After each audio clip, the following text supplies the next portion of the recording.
In this video, I will show you how to log into Instagram from Facebook.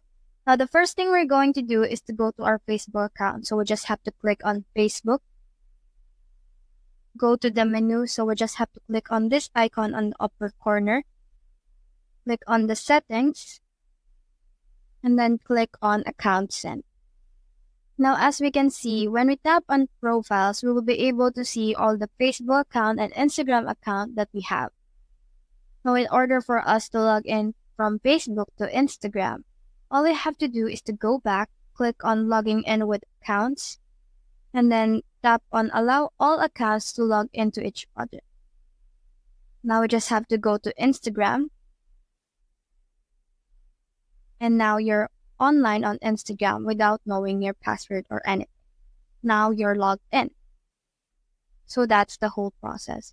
If you have found this video helpful, please leave a like below and subscribe because it helps me reach more people.